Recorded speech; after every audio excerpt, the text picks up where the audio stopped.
सोच रहे हैं मैंने गोपियों के लिए क्या क्या है। तो जो प्रेम का जो बलिदान है ये तो इस जन्म में अधूरा ही नहीं है, तो पूरा नहीं हुआ। इसके लिए जो मैं बोला मुझे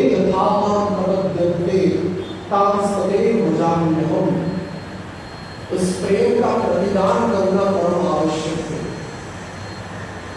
और इस कृष्ण अपने स्वरूप में आएंगे तो ये संभव नहीं हो सकता। इसलिए श्रीमद् महाप्रभु के स्वरूप में उनको आता है। कैसा? राधा भाव को लेकर के श्रीमती राधा रानी का जो भाव है और राधा का अंग नाम स्वीकार करें, गौर स्वरूप। राधा रानी कैसी है? बोली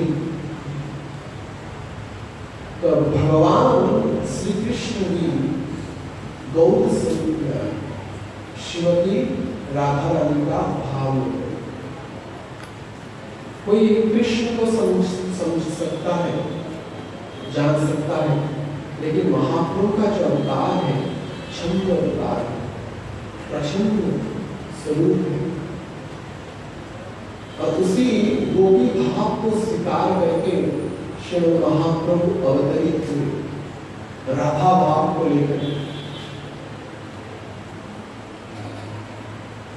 और जो महाप्रभु के अनुगत्य में श्रीमद् चैतन्य महाप्रभु के धारा में आने के बाद जो विलक सुख और उन्नत प्रेम की जो भक्ति धारा है जो प्राप्त होता है अन्यत्र असंभव।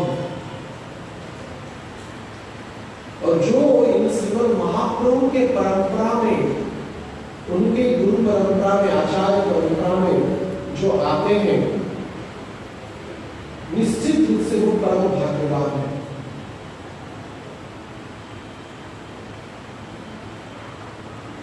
साक्षात स्वरूप में श्रीमद् महाप्रभु हमको कृपा कर रहे हैं इस परंपरा के द्वारा।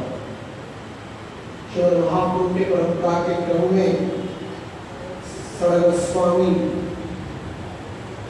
उनके उपरांत ऐसे गुरु परंपरा के क्रम में श्री जगन्नाथ दास बाबाजी महाराज, श्री गौर किशोर दास बाबाजी महाराज, श्री भक्ति विनोद ठाकुर, श्री भक्ति सिद्धांत सरस्वती ठाकुर तथा हम सबको इस कलयुग को अत्यंत कृपा धर्म कराने के लिए भक्ति सिद्धांत सरस्वती ठाकुर के शिष्य अभय चरणारविंद भक्ति वेदांत स्वामी श्री प्रभुपाद, वही श्रीमद् कृष्ण का जो अभिन्न स्वरूप श्रीमद् महाप्रभु है, उनके ही कृपा को गुरु परंपरा के माध्यम में हम तक पहुंचाते हैं। सोचिए इस ब्रह्ममात्र गौड़ संप्रदाय में जो दीक्षित है या उसी के माध्यम से जो भक्ति कर रहे हैं वो कितने भाग्यवान हैं। साक्षात हमारे गुरु परंपरा में श्रीमद् महाप्रभु आ रहे हैं, कितना सौभाग्य है। और जो नारद मुनि के धारा में जो भक्ति का प्रचार किया गया, उसी धारा में ब्रह्ममात्र संप्रदाय में जो नारद मुनि का जो ध्येय था कि गेहे गेहे जने जने मैं इस भक्ति को प्रतिष्ठित करूंगा, उसी परंपरा के क्रम में श्रील प्रभुपाद ने इस भक्ति रूप वृक्ष को गेहे गेहे जने जने प्रतिष्ठित किया।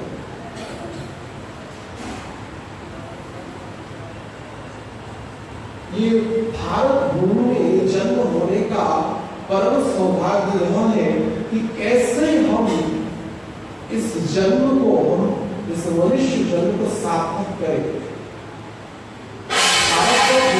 जन्म होइल जहां जन्म सार्थक कर पर उपकार, वास्तविक उपकार करना है। हम सबके लिए उपकार करना है जो इस भारत भूमि में जन्म लिए। क्या उपकार है?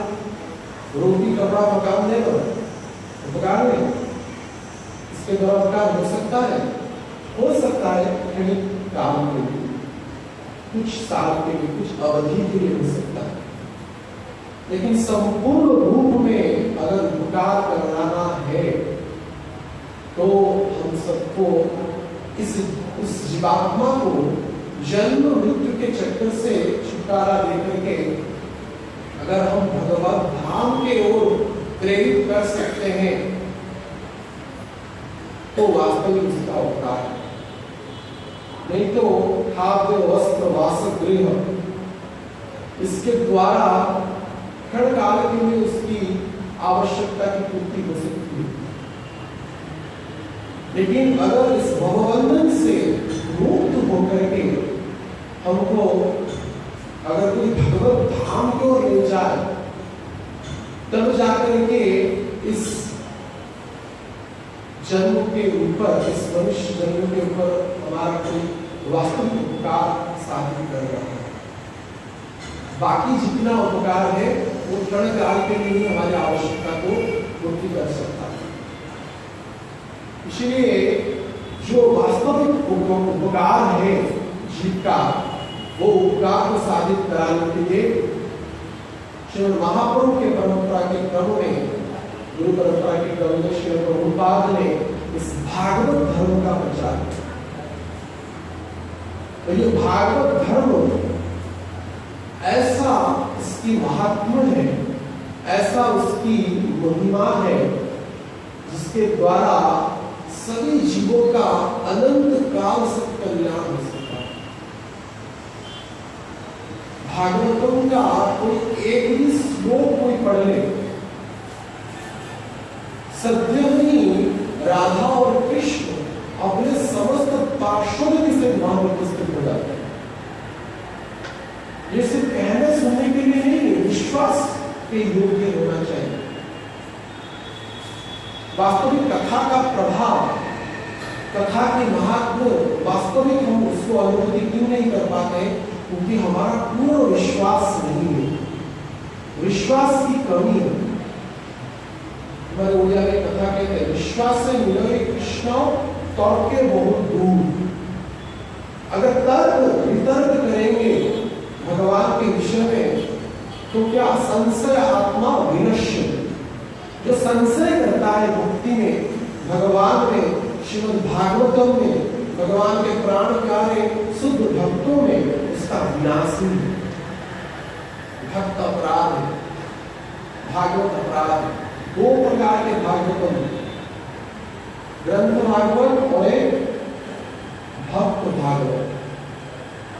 भगवान के शुद्ध भक्त भी भक्त भागवत के श्रेणी में आते हैं।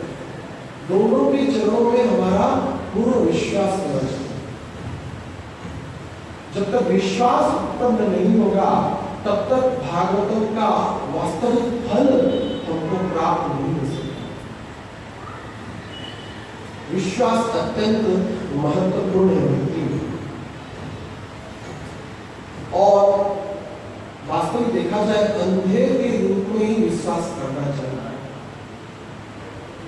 कई चीजों पर हम विश्वास करने के स्वतः हैं। देखा जाता है, गुरु महाराज एक कथा में कह रहे थे कि जब हम ट्रेन में बैठते हैं तो ट्रेन को, ड्राइवर को देखते हैं क्या, उसका परिचय क्या है, कैसा गाड़ी चलाना है, पता नहीं इस पटरी से उसको ले जाए, जीवन चक्र तो समाप्त हो जाएगा। हजार लोग ट्रेन में बैठ जाते हैं, वायु विमान में बैठ जाते हैं, पायलट तो देख पाते हो, लेकिन अंधा रूप से उसको विश्वास कर लेते हैं। लेकिन इतना बार सदियों से, कालांतर से भगवान के विषय में, भागवतों के विषय में चर्चा हो रहा है।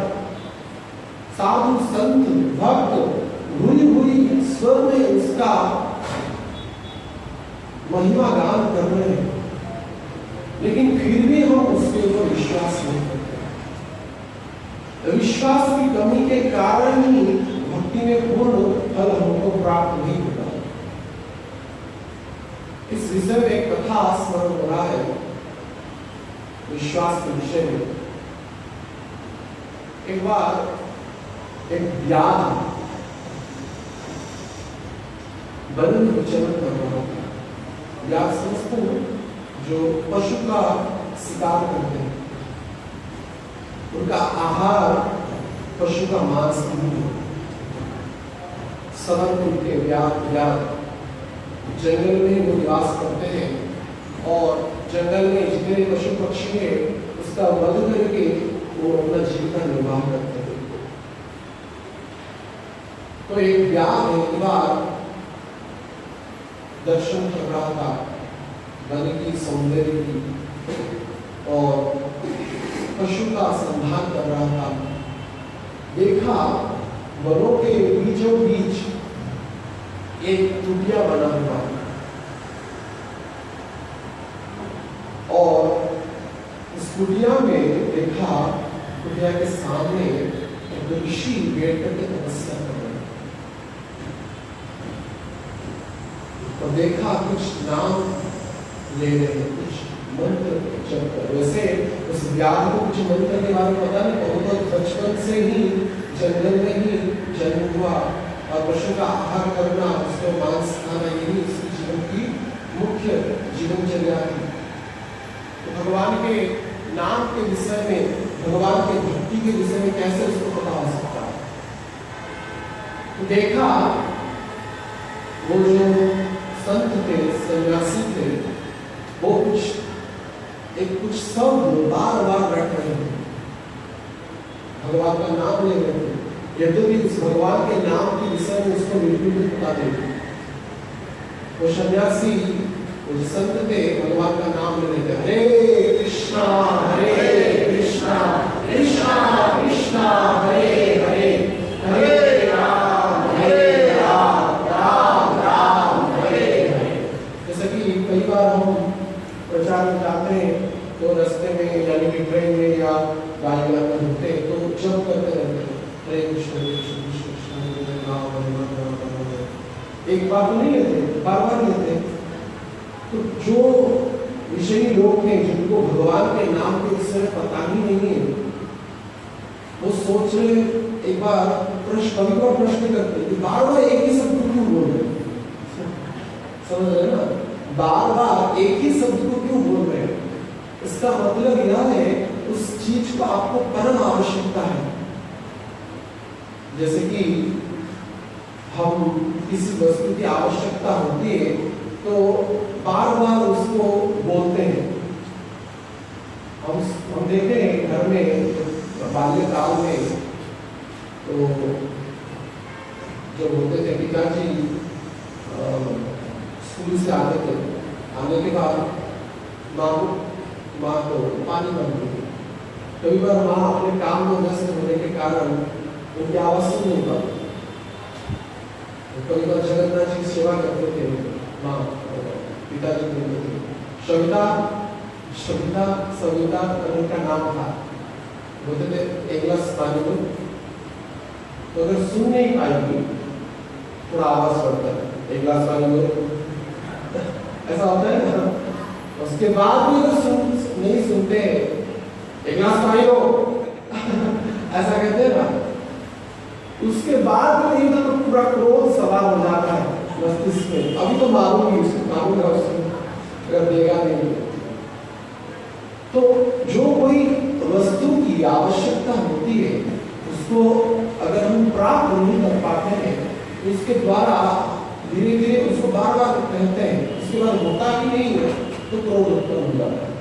तो व्याध सोचा कि एक ही नाम को बार बार क्यों ले रहा है, ये जो वस्तु का नाम ले रहा है उसको परम आवश्यकता है। देखो मैं व्याध हूं, परम शक्तिशाली हूं, मेरे हाथ में धनुष और बाण है। हो सकता है जंगल में क्या कुछ फल फूल या कुछ पशु का मांस चाहिए होगा, इसलिए उसका ही नाम होगा। लेकिन ये हरे कृष्ण क्या है, ऐसा तो मैं नया वस्तु सुना ही नहीं था। जो भी हो जाकर के उनको प्रश्न करूंगा और उनकी जो वस्तु आवश्यकता है मैं उसका पूर्ति करूंगा। तो व्याध जाकर के उन सन्यासी को प्रश्न किया, हे महात्मा, आप कृपा करके बताइए, आप एक ही शब्द को बार बार क्यों रट रहे हैं? तो सन्यासी बोले, पहले तो कुछ बोले नहीं, अपना भजन कर रहे थे। भजन में गाथा उत्पन्न होगा, नाम टूट जाएगा, नाम तो बार बार बोलने के बाद जो सुने सन्यासी को जाकर के गिरा रहा है, या बताइए बताइए क्या आवश्यकता है? तो वो सन्यासी जो संत थे वो अपना भजन को त्याग करके उठ गए, और वैसे ही विरक्ति भाव में उस व्याध को बोलते, मेरी जो आवश्यकता है ना, तुम कभी भी पूरी नहीं कर सकते, क्यों मुझे परेशान कर रहे हो, मेरे भजन में क्यों बाधा उत्पन्न कर रहे हो? तो व्याध बोला, आपको बताइए, अगर मैं उसके बाद भी वो नहीं कर सकता तो बात अलग है, पहले तो कोशिश करूं, चेष्टा करूं। तो व्याध को साधु प्रश्न के, तुम्हारी क्या आवश्यकता है, पहले बोलो।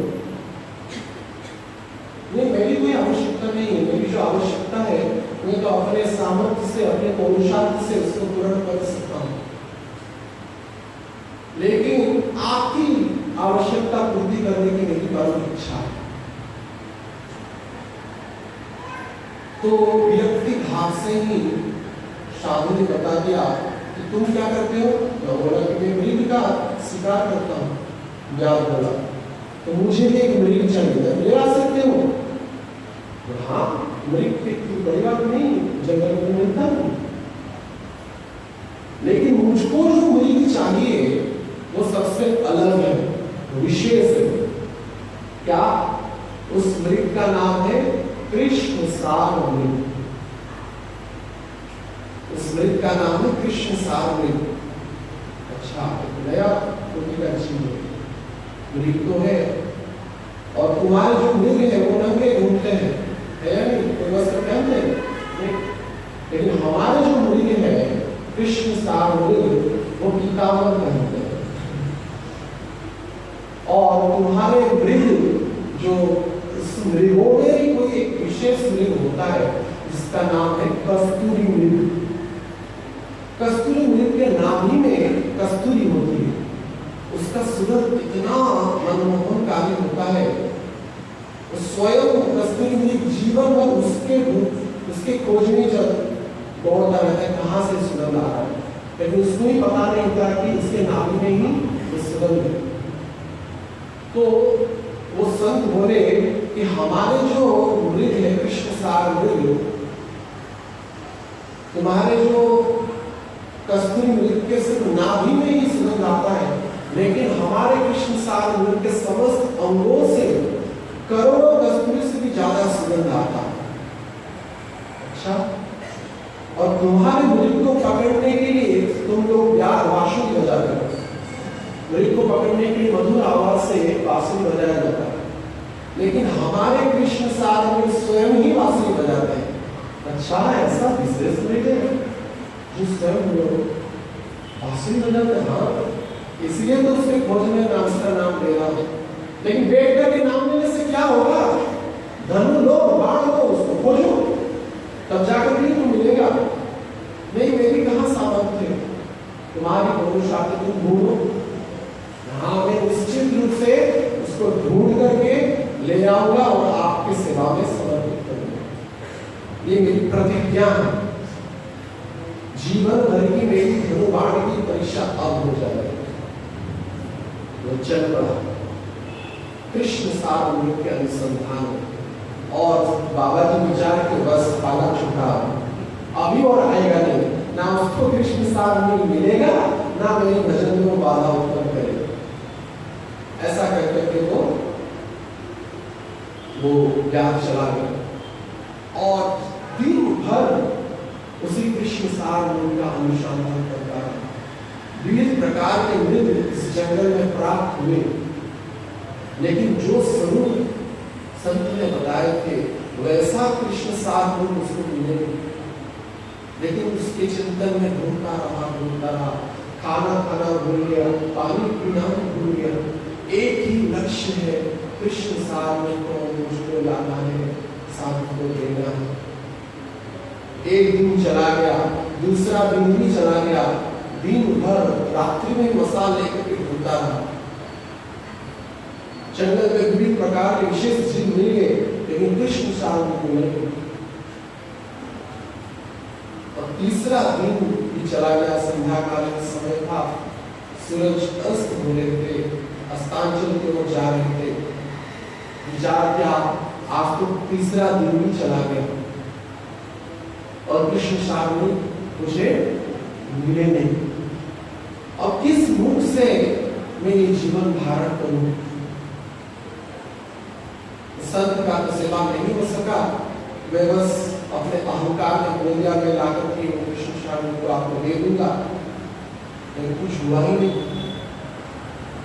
और अंतिम में ये विचार किया, ये जीवन को रख करके क्या फायदा? जीवन भर तो पशु का हत्या करता रहा, शिकार करता रहा, लेकिन अंतिम समय में कुछ इच्छा हुई आज कि साधु की सेवा करूं, लेकिन नहीं हो पाया। इस विचार में अत्यंत दुखित भाव में विचार करके अपने त्रोणी से एक बाण निकाला, बोला कि इस जीवन लीला को ही समाप्त करो, जिसके द्वारा, जिस शरीर के द्वारा साधु की सेवा नहीं हो सका, तो शरीर को रख करके क्या फायदा?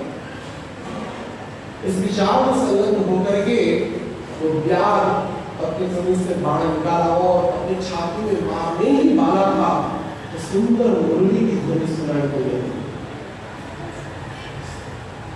संध्याकालीन समय था, सूर्य अस्तांचल की ओर जा रहे थे और मुरली की ध्वनि सुनाई दी।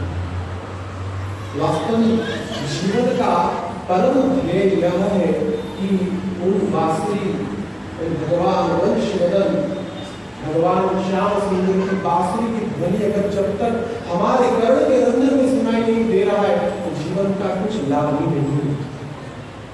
श्रीमद् चैतन्य महाप्रभु स्वयं कह रहे हैं, वंशी गानामृतो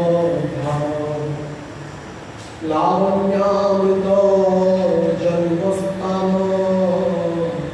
जिना देखे से चंदन, काना कोड़ी छिद्र जन्म से जीवन, तार जन्म गेलो महाप्रभु कह रहे वंशी गानामृतो धामो, जिस धाम में प्रविष्ट होने के तुरंत वंशी का स्वर सुनाई देता है। लावण्य मृतो जन्म स्थानो, जिस धाम में प्रविष्ट होने के बाद तो भगवान श्याम सुंदर का जन्म भूमि को स्पर्श होने के तुरंत ही भगवान श्याम सुंदर की प्रेम भरी जो मधुर मुस्कान है उसका दर्शन होता है। जेना देखे से चांद बदन, और जिस आंख के द्वारा उस चांद बदन करोड़ों चंद्रमा से भी सुशीतल उस मुखार बिंदु का जब तक दर्शन नहीं होता है, तब तक ये जीवन अधूरा है, असंपूर्ण है। हमारी भक्ति तब तक साबित नहीं होगी जब तक उस श्याम सुंदर का दर्शन नहीं होगा। जिनाम स्फुरित होए रूपो उदय होए, भगवान का नाम लेने के तुरंत बाद ही उन श्याम सुंदर का संदर्शन होता है। चैतन्य महाप्रभु प्रेम में जगन्नाथ शब्द का उच्चारण भी नहीं कर पाते, ऐसे ऐसे प्रेम की पराकाष्ठा के जीवन चैतन्य महाप्रभु एक नाम से हाँ बस रह गया, आगे नहीं कर पा रहा है। हरे कृष्ण, भगवान की अद्भुत लीला संदर्शन हो जाता है, भगवान की मुरली का ध्वनि सुनाई देने लगता है, भगवान का पीतांबर लहराता हुआ दर्शित होता है। जब तक वो स्वरूप का संदर्शन नहीं होता है तब तक ये जीवन की कुछ लाभ ही नहीं है।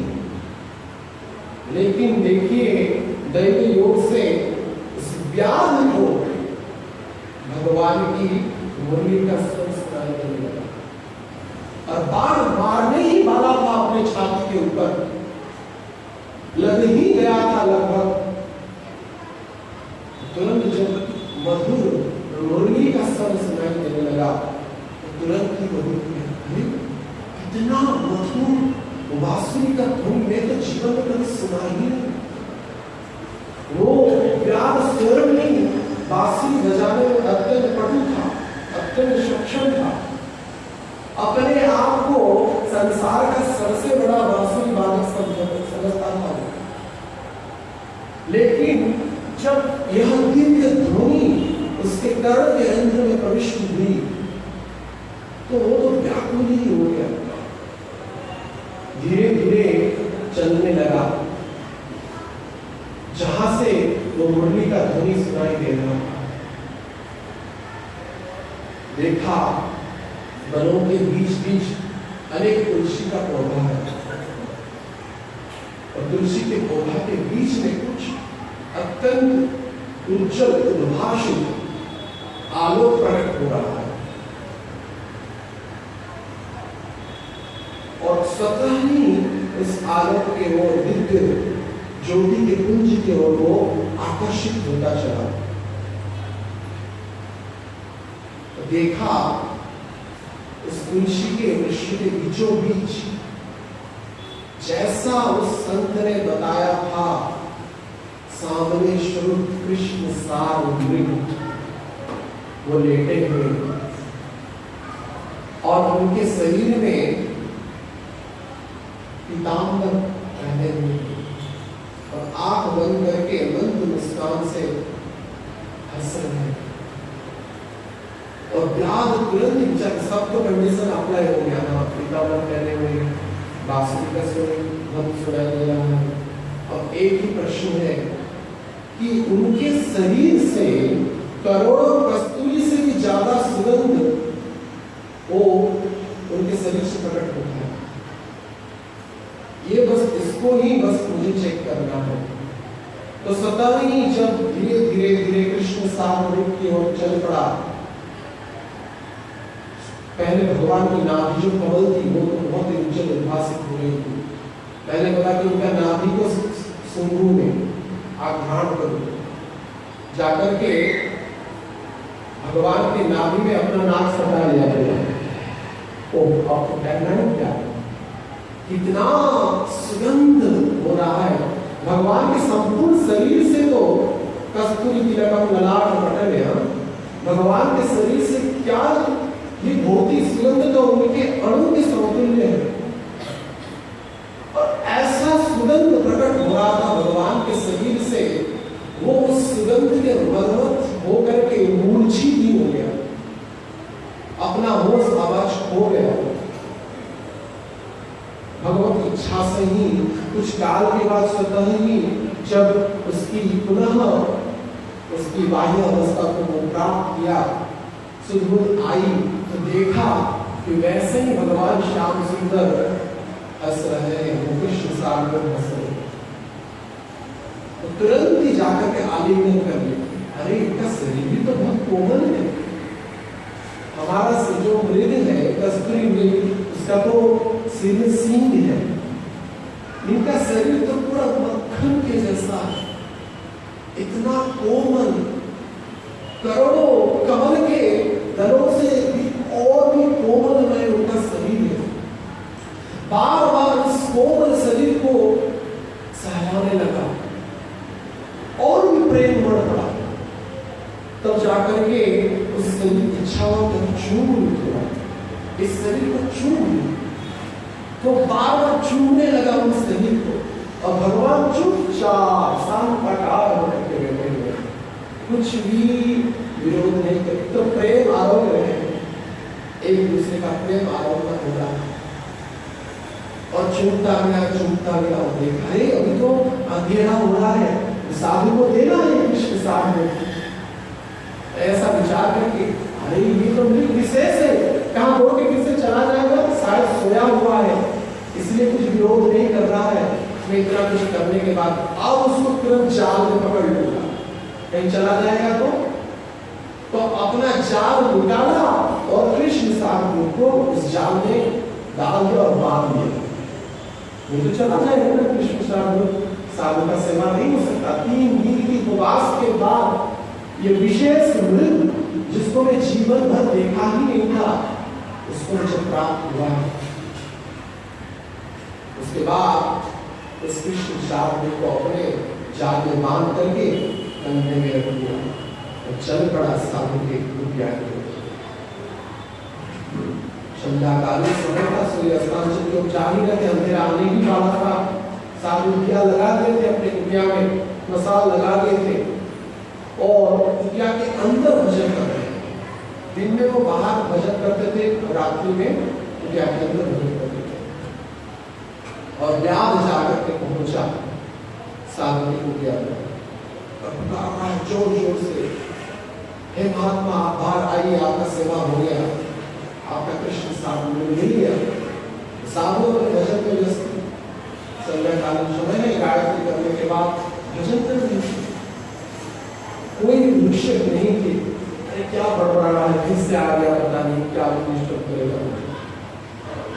बार बार बोलने के बाद भी जब साधु अपने कुटिया से आए नहीं, व्याध क्या किया, वो जाल में बंधे हुए कृष्ण साधु को पास में एक वृक्ष था, उस वृक्ष में और भी कस करके बांध दिया, कहीं छुप करके चला ना जाए। उसके बाद तुरंत कुटिया के अंदर चला गया, देखा साधु भजन कर रहे हैं, वही कृष्ण साधु का ही नाम ले रहे।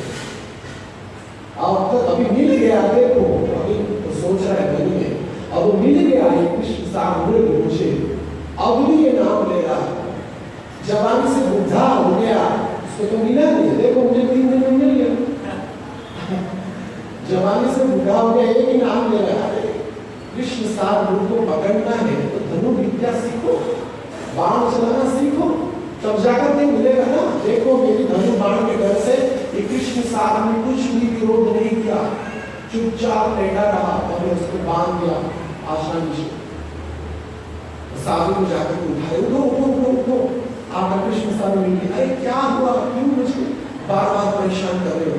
अरे आप आइए तो सही, आपका कृष्ण साधु मिल गया। साधु तो विश्वास नहीं कर रहे थे। बाहर आकर के देखे, अंधेरा हो गया था, मसाल ला करके देखे कि जाल में कुछ बंधा हुआ है और उस जाल से अद्भुत उद्भासित किरण प्रकट हो रहा है, आलोक का पुंज प्रकट हो रहा है। साधु तुरंत धीरे धीरे आकर्षित हो गए उस जाल के ओर। निकट में जाकर के मसाल लाकर के देखे स्वयं भगवान श्याम सुंदर कृष्ण जाल में बंधे हुए हैं। तो देखकर ही वो व्याकुल हो गए, जैसा स्वरूप शास्त्र में वर्णना किया गया है भगवान श्याम सुंदर का स्वरूप पीताम्बर भारी घनश्याम वर्ण, वैसे स्वरूप भगवान के मोर कुछ धारण किए हुए हैं, हाथ में बांसुरी लिए हुए हैं, वैसे कृष्ण कन्हैया ऐसे जाल में बंधे हुए। देखकर अरे क्या कर रहे हैं तुम, खोलो खोलो खोलो खोलो, मेरे शास्त्र को खोल दो। उस जाल से खोल दो, तुरंत ही खोलने लगा और भगवान को बार बार प्रणाम करने लगा। कैसी दुर्गति हो गई प्रभु जी आपका, मेरे कारण आपको इतना कष्ट भुगतना पड़ा। और भगवान को अंतिम में रो कर साधु प्रश्न कर रहे हैं, जवानी से बूढ़ा तक मैं आपका नाम लेता रहा लेता रहा लेता रहा, दिनों रात संध्या प्रातः कोई भी मुहूर्त आपके नाम से, आपका नाम मुझसे गया नहीं, आपका भक्ति में हमेशा किया, लेकिन फिर भी आप मुझे मिले नहीं। लेकिन ये पाप पंकिन व्याध जो जीवन भर पशु हत्या किया, शिकार करता रहा, आप कैसे मिल गए? भगवान ने क्यों नहीं मिला? तुझे तो अभी मिला ना, तू मेरा दर्शन कर रहा है, मिला तुझे नहीं मिला, लेकिन उसको जल्दी मिल गया, बहुत ही कम समय में मिल गया। क्यों? क्योंकि तुम जैसा स्वरूप शास्त्र के अनुसार वर्णना किए हुए थे, उस स्वरूप को बार बार चिंतन दिनों रात करता ही रहा।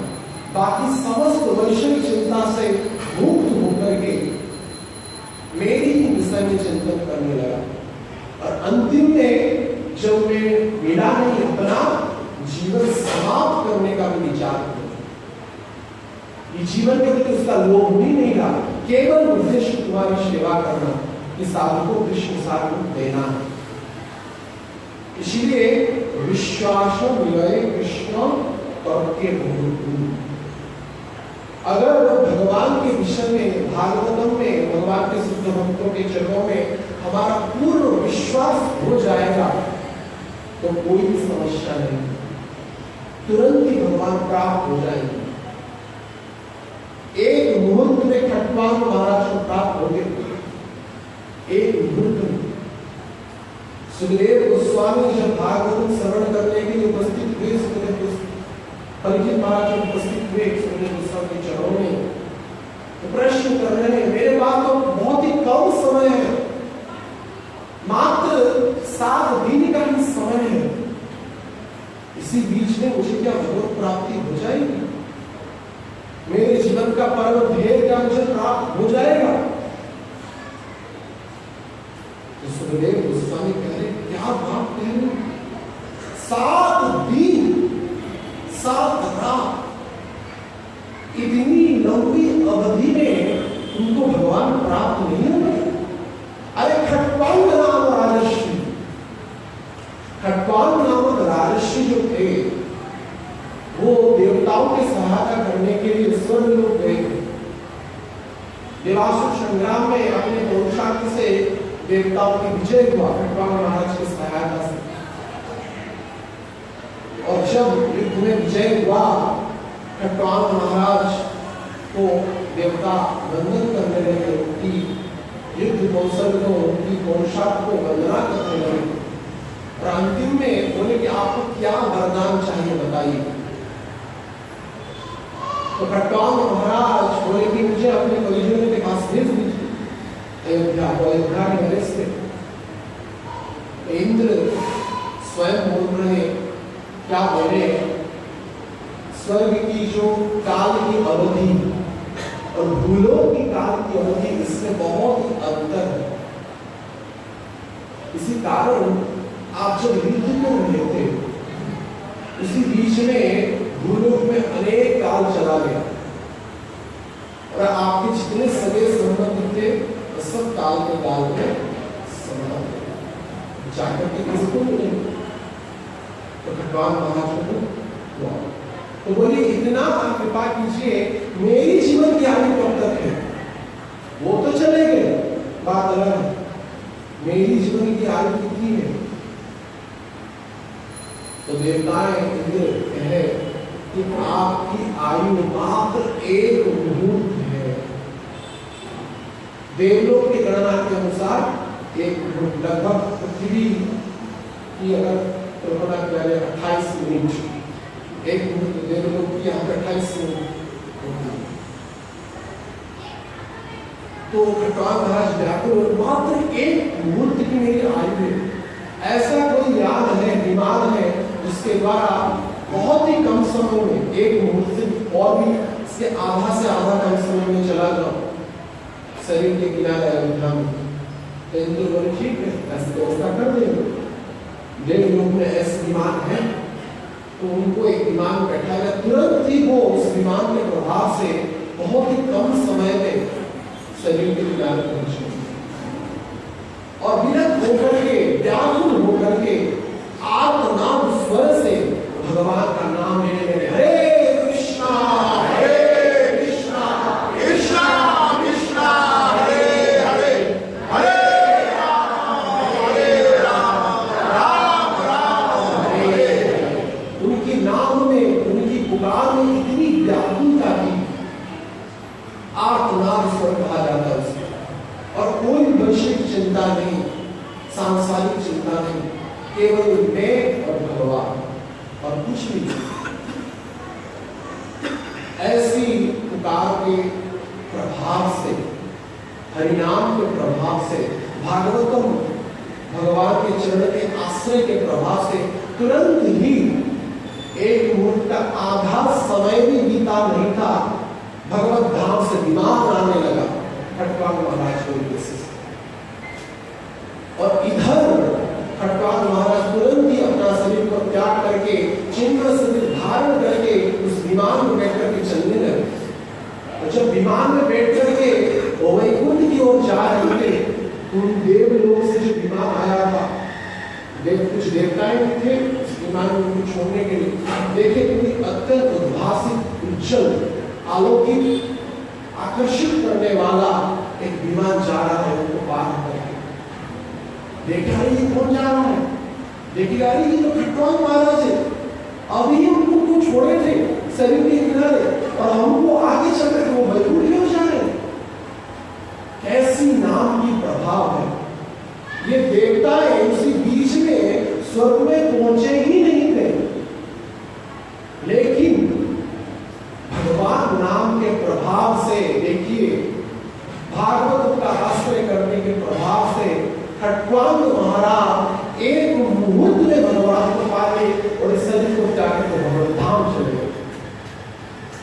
यह भागवत का प्रभाव, भगवान नाम का प्रभाव। और परीक्षित महाराज को सुखदेव गोस्वामी कह रहे हैं, खटवाल नाम का राजर्षि थे, राजा होकर ऋषि का धर्म निभाते थे, वैसे राजर्षि खटवाल एक मुहूर्त में पा गए। और तुम्हारे लिए तो 7 दिन 7 रात का समय है, क्यों नहीं तुम पा सकते। तब जाकर के परीक्षित महाराज को आश्वासन दिया। वास्तविक यह भागवत धर्म की, भगवान नाम की इतनी प्रभाव है आचार्यों की परंपरा में, गुरु परंपरा में, प्रभुपाद की कृपा से हम सबको जो प्राप्त हुआ है, ये कोई सामान्य बात नहीं है। इस पर अगर पूर्ण विश्वास करेंगे, ये गोपाल जी वैसे विग्रह के स्वरूप में देख रहे हैं ना, साक्षात लीला स्वरूप में प्रकटित हो जाए। बस विश्वास की दूरी, बस विश्वास की दूरी, नहीं तो बहुत ही निकट है।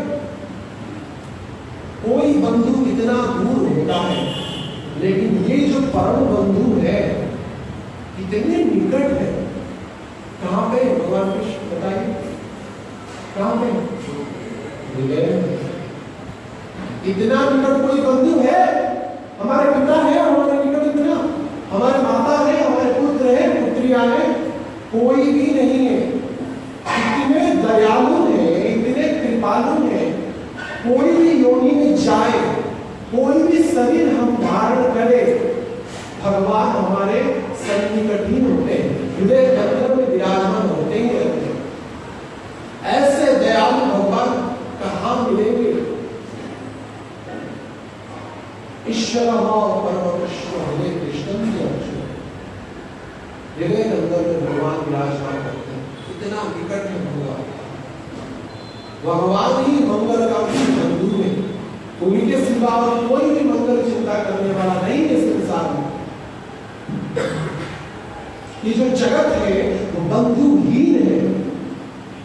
हम सोचना ये हमारे सगे संबंधी है, हमारे बंधु है, परिजन है, हमारी विकट स्थिति में वो हमारे सहायक होंगे, कोई नहीं है, कोई किसी का नहीं है इस संसार में। सभी अपने स्वार्थ से संबंधित है, कुछ ना कुछ कर।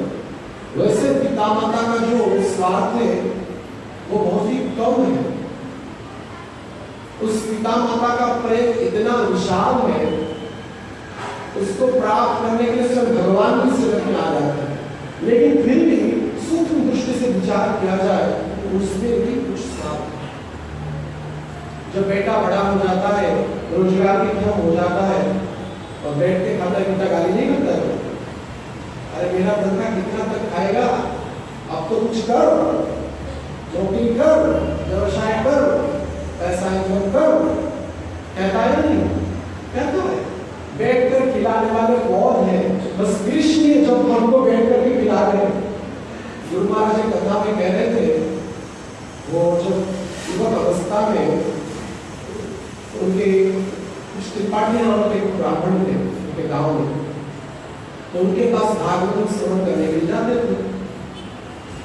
धीरे धीरे वो तो चलने लगे, उनके पीछे पीछे राधा और महाराज जी चले गए। उनके प्रभाव से दोनों भाई भागवत श्रवण करने लगे और उनके पिताजी हुए। यद्यपि गुरु महाराज पढ़ने में बहुत अव्वल थे, परीक्षा में पास होते थे, लेकिन स्कूल से वो भागवत श्रवण करने के लिए चले जाते थे।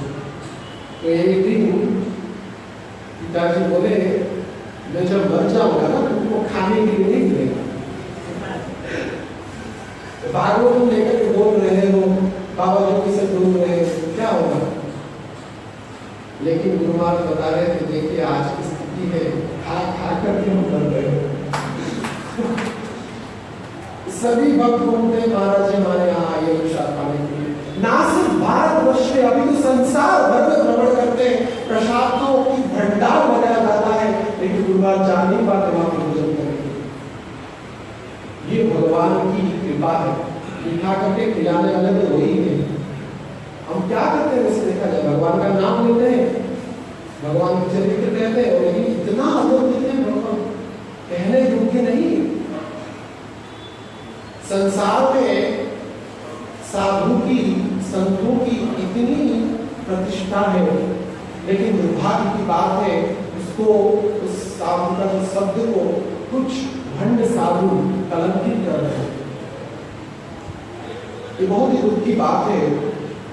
संतों की जो मर्यादा थी भारतवर्ष में, वैसे त्रेता से ही रावण भी पाखंडी का वेश बनाया, सन्यासी का वस्त्र धारण करके सीता माता का हरण किया। रामायण का टीकाकार वर्णन करते हैं, जो रावण सीता जी का हरण करने के लिए गया था, तो पहले विचार किया सीता जी को प्रेम व्याकुला है, किसके लिए? भगवान रामचंद्र के लिए।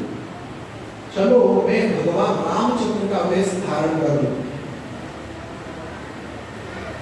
इस विचार में परिपूर्ण होकर के टीकाकार वर्णना करते हैं, रावण पहले राम जी का वेश बना लिया, लेकिन जब राम जी का वेश धारण किया, तुरंत ही संसार में जितने भी नारियां थी उसको माता जैसा लगने लगी। राम जी की नकली वेश बनाने में इतनी पुरुषार्थ है, उसकी महिमा इतनी है, उसकी प्रताप इतना है, संसार के जितने भी माता नारी हैं वो माता दर्शित हो। राक्षस राज रावण ऐसा व्यभिचारी था, बताया गया है, जहां पे भी जिस लोक में भी जाता था उस लोक की सुंदर नारियों को संग्रह कर लेता था, लंका ले आता, हर किसी को उठा लेता था रावण।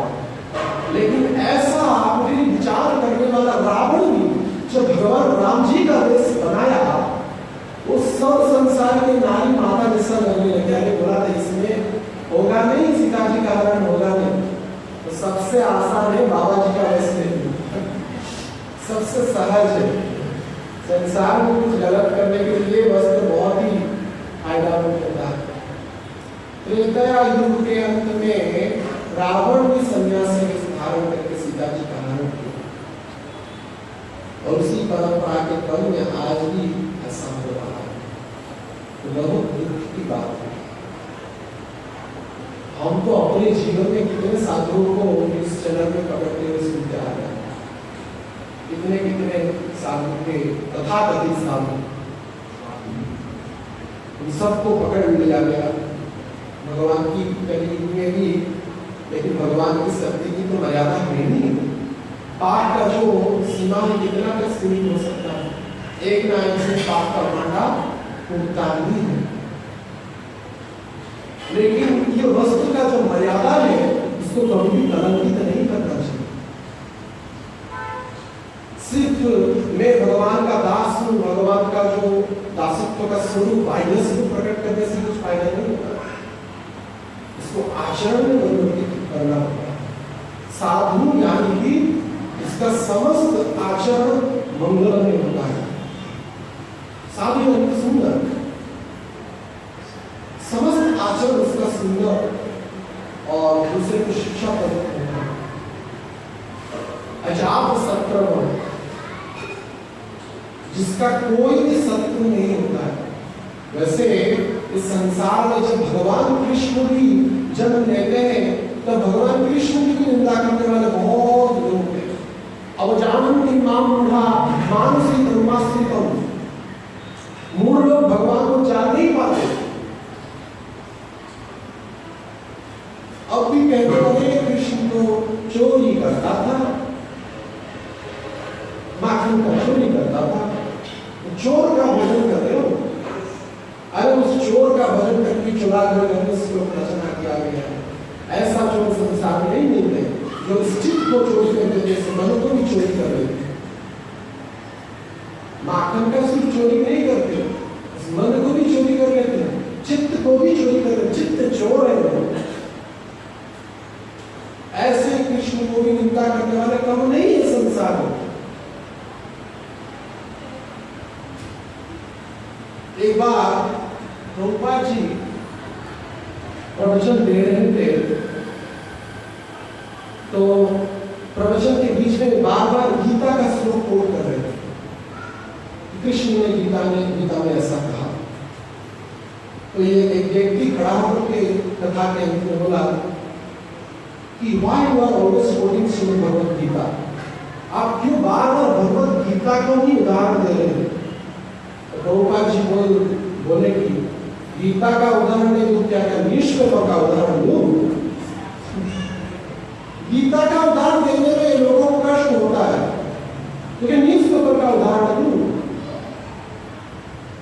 तो उसके बाद बोला वो व्यक्ति, how I can blindly reading Shrimad Bhagavad Gita, मैं कैसे अंधा होकर के श्रीमद् भगवद गीता को स्वीकार करूं।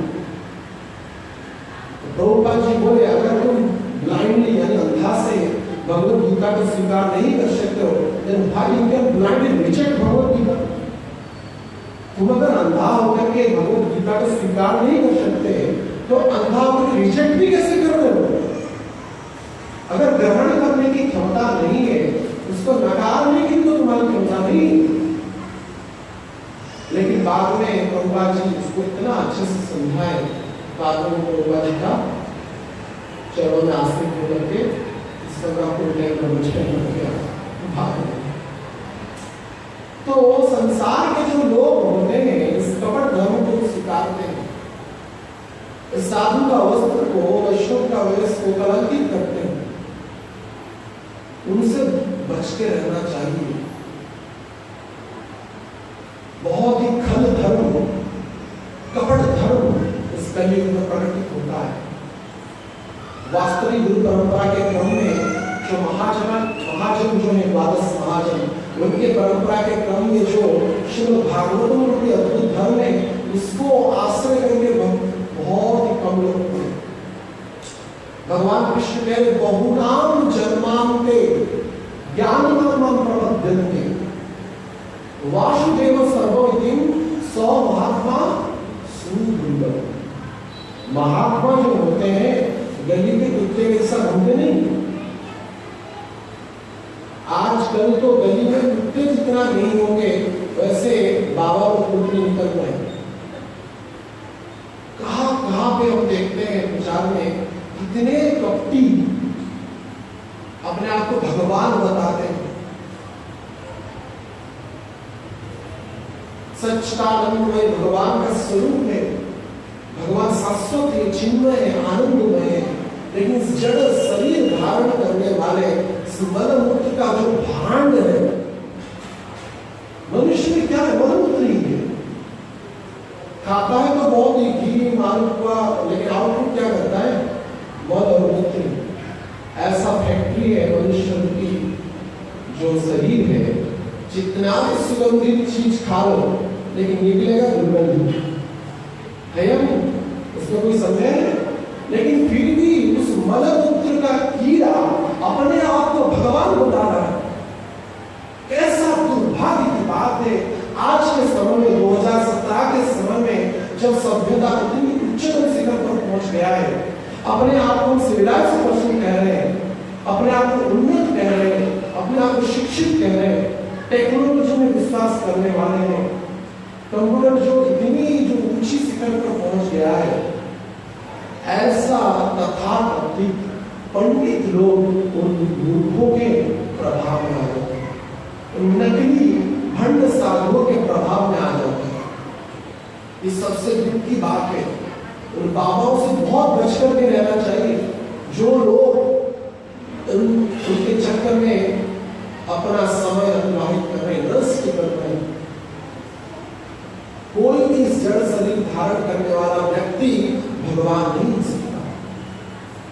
ईश्वर परम कृष्ण सच्चिदानंद विग्रह, अनादि आदि गोविंद सर्व कारण कारण। भगवान ईश्वर कृष्ण ही है, अकेला ईश्वर कृष्ण आशा नृत्य चंद्रचूता में कहा गया। एक ही ईश्वर कृष्ण है और सभी नृत्य है। सकला कृष्णस्तु भगवान स्वयं, कृष्ण ही भगवान है। और जो अपने आप को भगवान रूप के रूप में सजाते हैं, इतने सारे बाबा है अपने आप तुलसी का माला, शब्द जो तुलसी पत्ता का माला धारण करते हैं, मोर पीछे धारण कर लेते हैं, बांसुरी बजाने का मंदिर प्रदर्शित कर लेते हैं। कितने वंड साधु हम निकल रहे हैं, लेकिन भगवत कृपा से उन लोगों का भाटा भी फूट जा रहा है। बहुत साल पहले हमारे आचार्य लोग उस कल धर्म जो कलयुग का जो कपट धर्म से सबको सुरक्षित करने के लिए पहले से बोल दिया, बुरा विचार लोइले नहीं चले, बुरा विचार लोइले नहीं चले। बुरा का मैं बुरा का भक्त हूँ, श्री महाप्रभु का भक्त हूँ, बोलने से नहीं होगा। महाप्रभु की अनुप्रेरणा के अनुसार, उनके प्रदत्त मार्ग के अनुसार जो भक्ति करेंगे, तब जाकर के हम श्रीमद् महाप्रभु के अनुगामी ऐसा कह सकते हैं। सिर्फ बड़ी बड़ी आवाज में स्वरूप प्रकट करके अपने आप को बुरा का भक्त, महाप्रभु का भक्त या कृष्ण का भक्त बोलने से नहीं होगा। लेकिन एक समय आता है, बाद में कहते हैं, लोग देखानिया भजन मात्र तिलक मात्र करी, गोपने तो अत्याचार बुरा जाए। जो लोग देखानिया धर्म, यानी लोगों को दिखावटी जो धर्म प्रदर्शित करते हैं, ऐसे भंड साधु तिलक मात्र अपना आप स्वरूप प्रकट करते, वाह्य स्वरूप। गोपों ने तो अत्याचार, लेकिन गोपन में क्या करते हैं? छुट्टी क्या करते हैं? अत्याचार करते हैं, धन का संग्रह करते हैं, नारियों का संग्रह करते हैं और अपने आप को भगवान बताते हैं। कैसी दुर्भाग्य की बात है। और शब्द समाज उनके पीछे भाग रहे हैं, हिंसा कर रहे हैं, बहुत ही गलत बात है। लेकिन गोपों ने तो अत्याचार बुरा जाए, एक दिन आएगा बुरा पकड़ेगा उसको, बुरा चाहे थोड़ी। 500 साल पहले इसकी रचना करने गए ये सब कली चेला, ये सब कली के चेला है। माथे मेरा कोटि मेरा नाके तिलक भले मोरा, सहज भजन पक्षे माहू संगे नहीं पड़े वाले। देखते वैष्णव मतो अशंशक्त ताले बेला, कथा चले महाजन को देखछे सदा, सखी भाव होए निज होए नंद लाला। ये सब कली चेला। भक्ति विनोद ठाकुर 200 साल पहले उसको लेकर के भाव देते, सुंदर स्वरूप प्रकट करेंगे, बहुत दामी दामी वस्त्र पहनेंगे, बैराग प्रदर्शन करेंगे। हम लोग बाबा नंगे होकर लोग घूमते हैं। परम पूज्य गौरव गोस्वामी महाराज बताते थे, इस भारत वर्ष का जो दुर्भाग्य है, इसको कहा गया सर्वधर्म निरपेक्ष राष्ट्र। हर एक व्यक्ति अपना धर्म पालन कर सकता है। तो एक साध्वी थी, तथाकथित एक साध्वी थी, उसका धर्म एक निर्जन रहता। 100 साल पहले की बात है, कोलकाता की बात है। उसका धर्म निर्जन रहता और उसके कई फॉलोअर थे, कई उसके अनुगामी थे। एक दिन ऐसा हुआ, कोर्ट में केस हुआ उसके पक्ष में, तो उसको कोर्ट में लाया गया। बोला कि मैं तो अपना धर्म नहीं छोड़ूंगी, मैं तो नहीं रहूंगी। और जॉर्ज जो था वो ऐसा विधान करती कि उनको अपना धर्म पालन करने के लिए उनके चारों में वस्त्र का जो लपेट करके बाउंड्री ऐसा करके उनको ले आए कोर्ट तक। ऐसे दुर्भाग्य है। इसको सर्वधर्म निरपेक्ष राष्ट्र कहा जाता है। अरे धर्म है भगवान की भक्ति करना, धर्म है भगवान के नाम करना, धर्मस्तु साक्षात भगवत प्रणीतम। धर्म कोई बाप दादा का कोई संपदा नहीं है जो अपने आप प्रकट कर लेगा। धर्मस्तु साक्षात भगवत प्रणीतम, भगवान के द्वारा जो प्रकट हुआ धर्म ही वो वास्तविक धर्म है। कौन प्रकट कर सकता है धर्म को? भगवान के बिना। लेकिन ऐसे कपटी धर्म जाजकों से बच करके रहना चाहिए। देखते वैष्णव को तो अशोक शक्त का देखने तो वैष्णव दिखते हैं, साधु दिखते हैं, लेकिन वास्तविक चोर है, कपटी है। धन का स्त्रियों का संग्रह करना ही उनका मुख्य उद्देश्य। लेकिन अंतिम में कहते हैं ऐसा और एक चेला इसे कभी के चेला इनसे बचकर के रहना चाहिए। वास्तविक जो संत होते हैं, साधु होते हैं, वो भी भक्ति पदक बने उदासा उदासा उदासा। गोपियों के जो भरदार हैं भगवान कृष्ण है, उनके दासों के दासों के दासों का उल्लास अपना परिचय ऐसा प्रदान करता है। परम संयमी, परम इंद्रिय नियंत्रणकारी वैसे संत होते हैं जिनका समय ही वो भगवान की कथा में, भगवान के चिंतन में, भगवान के लीला रूप रस के आस्वादन करने में व्यतीत होता है। ऐसे संतों की शरण लेना चाहिए। वास्तविक वैष्णव जो है उनके शरण में जाना चाहिए। महापुरुष ने जाओ भागो होतो पढ़ो वैष्णव स्थान। अपने कान को मधुर लग रहा है, नाच गाना हो रहा है, बस वो भागवतम नहीं होता है जिसके द्वारा हमारे जीवन में आमूल परिवर्तन आता है। जिस कथा को श्रवण करने के बाद जीवन में कुछ आध्यात्मिक उन्नति की ओर प्रगतिशील होते हैं, वो कथा और बाकी सब इंद्रिय तृप्ति नहीं है, ओनली सेंस एंजॉयमेंट का बात होता है। ये भी इंद्रिय तृप्ति है।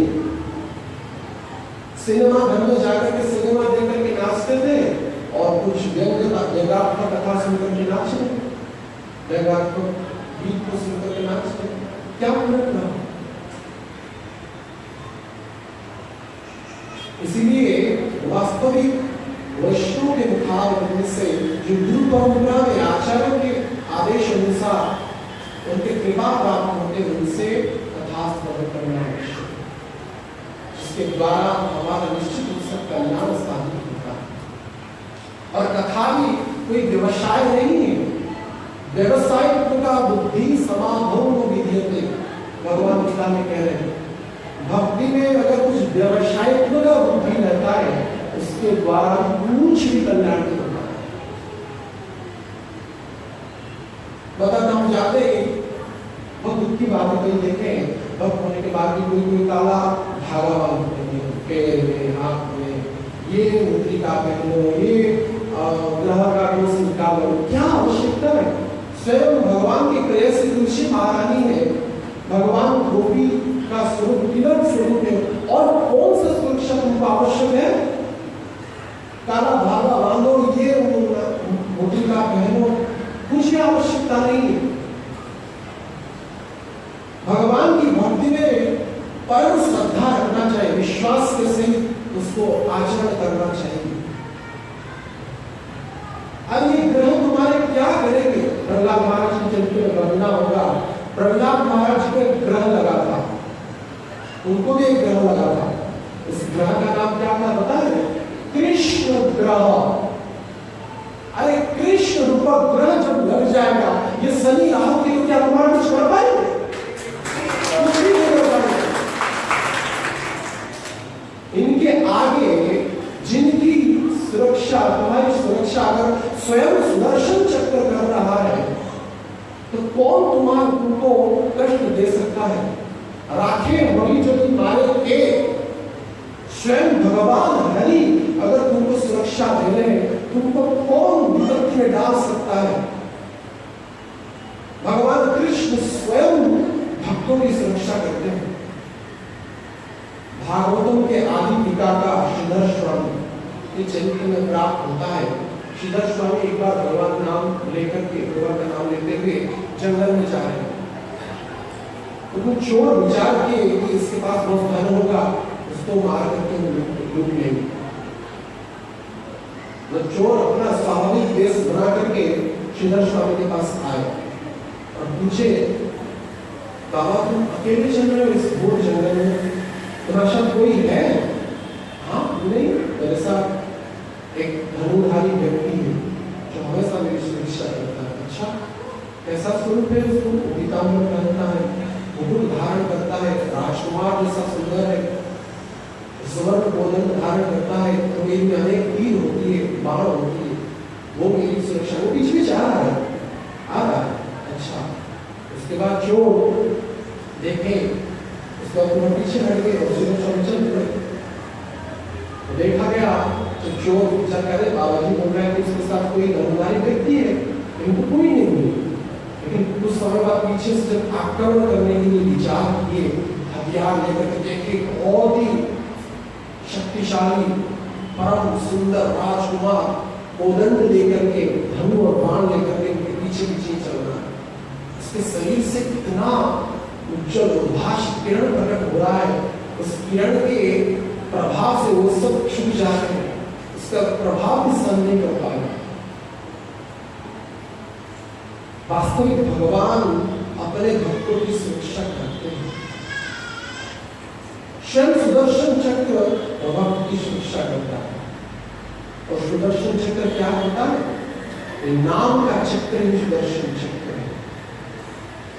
जो व्यक्ति, जो भक्त संपूर्ण अवस्था में, सभी स्थिति में भगवान का नाम से विलग नहीं होता है, उससे विचलित नहीं होता है, तो निश्चित और नाम का जो चक्र उसके संपूर्ण आसपास चलता रहता है। कोई नाम का चक्र नहीं सुदर्शन चक्र से और भी प्रभावशाली है। सुदर्शन चक्र तो भगवान का आयुध है, लेकिन नाम स्वयं भगवान ही है। नाम में और नाम में कोई भी भेद नहीं। तो ऐसे कृष्ण ग्रह जिसको लग जाए, ऐसे भगवान कृष्ण की सुरक्षा में जो पूर्ण रूप से सुरक्षित है, उसको क्या भय है? विविध स्थान में जाने की, विविध कामना करने की, विविध यज्ञ विधान करने की, विविध ग्रहों की मुक्ति कराने की कोई भी आवश्यकता नहीं है।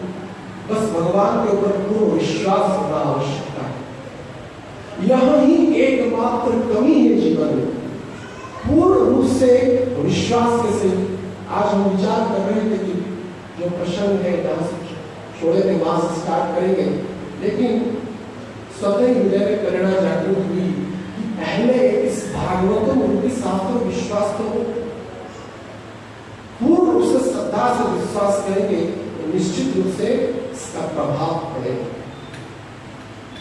भगवान की नाम की ऐसी अद्भुत सामर्थ्य है। भगवान के कीर्तन में, भगवान की मंगलमय कथा या श्रीमद् भागवतों में इतनी प्रभाव है, उसको पूर्ण रूप से श्रद्धा से श्रवण करेंगे तो निश्चित रूप से उसका परम कल्याण आप जीवन में सत्य ही अनुभूति कर सकते हैं। भगवान कृष्ण जैसा हम बताए ज्यादा दूर नहीं है, हृदय के निकट में, हृदय के अंदर ही है। ये शरीर छूट जाएगा, नष्ट हो जाएगा, ये जो पंचभूत है अपना अपना अंश ले जाएंगे। हम तो ऋणी हैं उनके कि आप तेज मरुत व्योम, जो वायु आकाश अग्नि जल आदि का जो कण हमारे शरीर में है, हम उनके ऋणी हैं, उसको ढोकर के चल रहे हैं उनकी कृपा से। समय आएगा ये तो चला नहीं जाएगा, लेकिन भगवान इतने दयालु हैं तो सूक्ष्म शरीर, मन बुद्धि अहंकार का सूक्ष्म शरीर रहता है, उसमें भी भगवान रहते हैं। ऐसे दयालु हैं, पापी जीवात्मा को जब नर्क भी मिलता है तब भी उस नर्क में भी भगवान होते हैं, और बार बार उसकी चेतना में जागृत कराते हैं। देखो, हरि भक्ति न करने के कारण, मेरी भक्ति न करने के कारण कितनी पीड़ा तुमको यहाँ पे हो रहा है, नर्क में कितनी पीड़ा है। अपने सांसारिक कर्तव्य कर्म को पालन करने के लिए कितना पाप हम करते थे, सामान्य धन का उपार्जन करने के लिए, जो धन स्वयं भगवान की ही संपदा है। लक्ष्मी किसके प्रेयसी है? भगवान विष्णु की प्रेयसी है। भगवान कृष्ण माधव यानी कि माँ के धव, लक्ष्मी के पति भगवान की सेवा में जब लक्ष्मी जाएगी तब लक्ष्मी सार्थक होगी, नहीं तो श्राप देती है। लक्ष्मी का दुरुपयोग जो हम करते हैं अपने इंद्रिय तृप्ति के लिए, तो लक्ष्मी श्राप देती है। इसलिए भगवान के जैसे माँ है, लक्ष्मी पर परम माता, और माँ को हम भोग करेंगे विचार की, कितने विचारी हम पुत्र हैं, माँ को ही भोग करना इच्छा कर रहे हैं।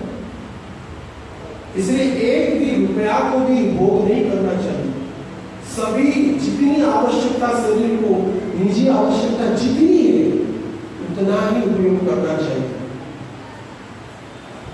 कथा का समाप्त करने से पहले एक मंगलमय चरित्र वर्णना करके उसको विराम देंगे। इस धन के बारे में अंतिम में विश्वास जैसे भागवतों के ऊपर हो, वैसे ही इस लक्ष्मी का दुरुपयोग भी न हो। हमारे समस्त गुण कर्म भगवान की सेवा में नियुक्त हो, यानी परम धन होना चाहिए। परम पूज्य गौर गोविंद स्वामी महाराज, जानते हो प्रभुपाद जी के अंदर कुछ शिष्य थे जिनको 6 महीने के अंदर प्रभुपाद जी ने हरिनाम दीक्षा, ब्राह्मण दीक्षा और संन्यास दीक्षा भी दे दी।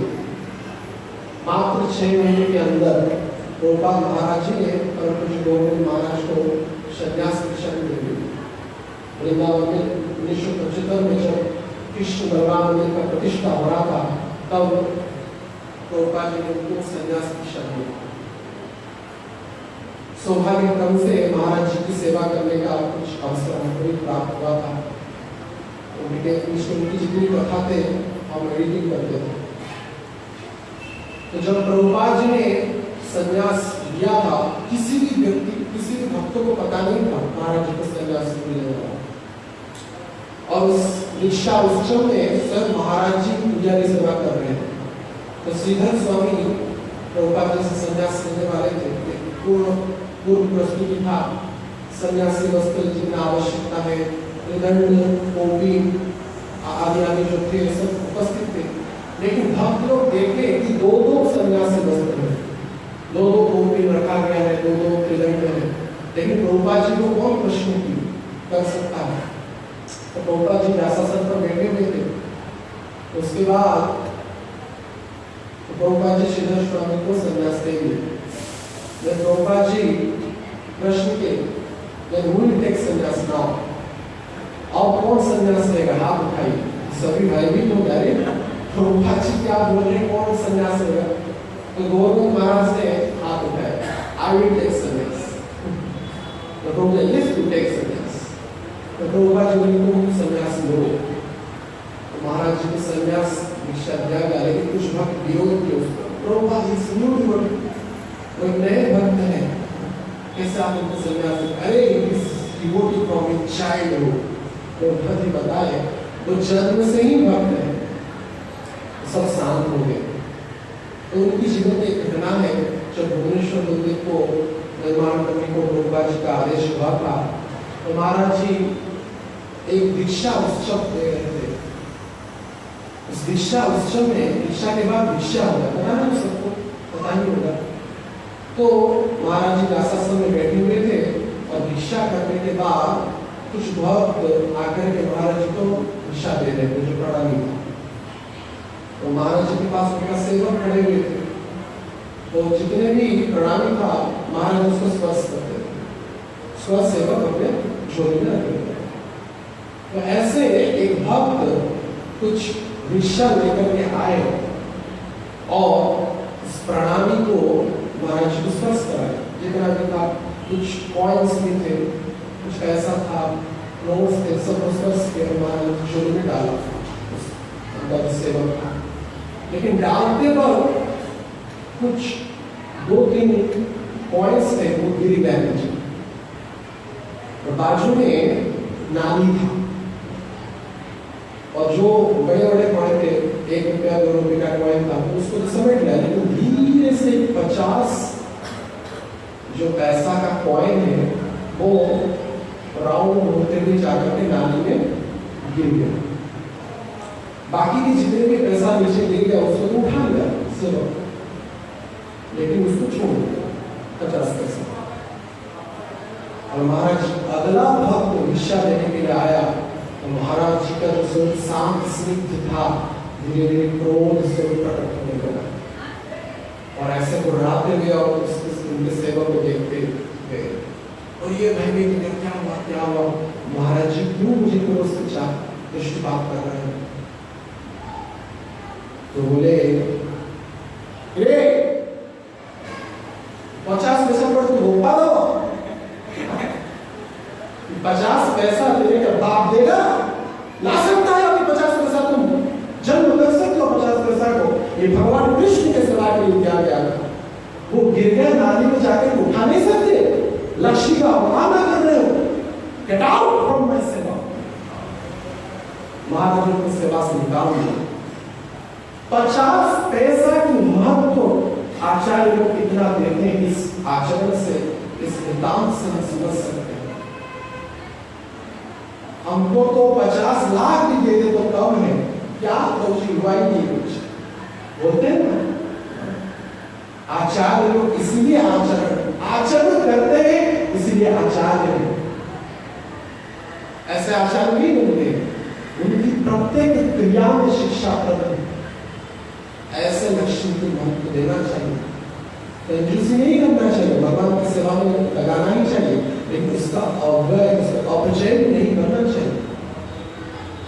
भागवतम रूपी कथा में, भगवान के नाम कीर्तन में, भगवान के मंदिर के निर्माण में, भगवान की सेवा में उस लक्ष्मी को लगाना चाहिए, क्योंकि लक्ष्मी तो भगवान की दासी है, भगवान की सेविका है। अगर हम अपने इंद्रिय तृप्ति को उसको लगाएंगे तो लक्ष्मी कभी भी क्षमा नहीं करेगी। मंगलमय चरित्रों में, मंगलमय कथा में, मंगलमय कार्य में लक्ष्मी का उपयोग करना चाहिए, और भी विश्वास से जीवन का प्रगति का परम सूत्र है। विशेष करके हम भक्तों के इसलिए हम कह रहे हैं, परम सूत्र है कि जितना हम कृष्ण को सम्मान कर रहे हैं, परम पिता है, वैसे ही उनकी प्रेयसी लक्ष्मी को भी सम्मान करना चाहिए। ये बहुत कमी हो रहा है भक्तों में, लक्ष्मी का अवमानना किया जा रहा है, भोग के लिए उपयोग किया जा रहा है, जहाँ पे 50 पैसा की भी इतनी महत्व रखा जा रहा है।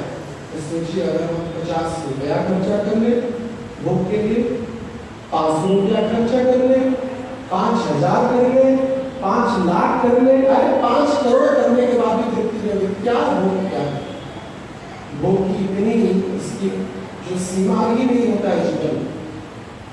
इसलिए भक्तों को बहुत ही सावधान होकर के भजन करना चाहिए, तब जाकर के हरिनाम का पूर्ण प्रभाव जीवन में अनुभव कर सकते, भागवतम का पूर्ण प्रभाव अनुभव कर सकते हैं और उसका फल प्राप्त कर सकते हैं। सिर्फ बोलने के लिए, सुनने के लिए नहीं, आचरण में लाने के लिए। गोकर्ण महाराज जी ने जब कथा कहा, धंधुकारी का उद्धार हो गया, लेकिन ग्रामवासी जितने थे उनका उद्धार नहीं हुआ, तो गोकर्ण महाराज को बहुत ही कष्ट हुआ। विष्णुदूतों को प्रश्न करने लगे, तो विष्णुदूत बोलने लगे, जैसा धंधुकारी ने कथा श्रवण किया वैसे ग्रामवासी नहीं किया। ये श्रवण किया, मनन किया और निधिध्यासन नहीं किया। श्रवण करने के बाद इसको स्मरण करना चाहिए, क्या श्रवण किए।